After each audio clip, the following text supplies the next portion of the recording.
হনুমান জয়ন্তীতে দিনহাটার নিগমনগর বজরং সংঘে ধুমধাম পুজো, ভক্তদের ভিড়ে উৎসব মুখর পরিবেশ।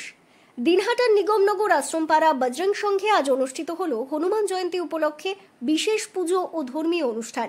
সোমবার সকাল থেকেই মন্দির চত্বরে ভক্তদের ঢল নামে। পুজোর ঘণ্টার ধ্বনি, ধূপধুনোর গন্ধ এবং ভক্তিগীতির পরিবেশে এক অপার্থিব অনুভূতির সৃষ্টি হয়। বজরংবলীর আরাধনায় মগ্ন হয়ে পড়েন শত শত ভক্ত। অনুষ্ঠান শুরু হয় বৈদিক মন্ত্রোচ্চারণ ও বিশেষ পূজার্চনার মাধ্যমে। এরপর চলে হনুমান চালিসা পাঠ ও ভক্তিগীতি। দুপুরে উপস্থিত ভক্তদের মধ্যে প্রসাদ বিতরণ করা হয়।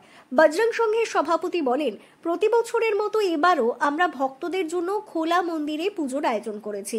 এলাকার মানুষের সহযোগিতা অংশগ্রহণে এই অনুষ্ঠান সফল হয়েছে। পুজো শেষে ভক্তদের জন্য প্রসাদের ব্যবস্থা রয়েছে যথেষ্ট। হনুমানজির জন্মতিথিতে এমন ধর্মীয় অনুষ্ঠান আয়োজন করায় সাধুবাদ জানিয়েছেন এলাকার বহু মানুষ। হনুমান জয়ন্তী আপনারা দেখছি পুজো করছেন, কি রয়েছে আপনাদের যদি একটু বলেন। আজকে আমাদের নিগমনগর আশ্রমপাড়া বজরং সংঘের পরিচালনায় প্রতি বছরের ন্যায় আমরা হনুমান পূজা করে থাকি। এবছরও আমরা হনুমান পূজায় সকলে সামিল হয়েছি। আশেপাশের গ্রামবাসীরা আমাদের অনেক সহযোগিতা করছে। হনুমান ভক্তরা, রাম ভক্তরা আমাদের এই পুজোতে অনেক সহযোগিতা করছেন। তাদের সহযোগিতা নিয়ে আমরা এই পূজাটা প্রতি বছর করে থাকি। তো সন্ধ্যা আমাদের প্রসাদ বিতরণ আছে।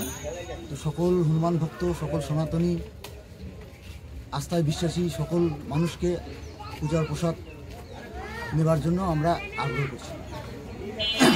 আপনার নাম? আমার নাম তনয় সাহা।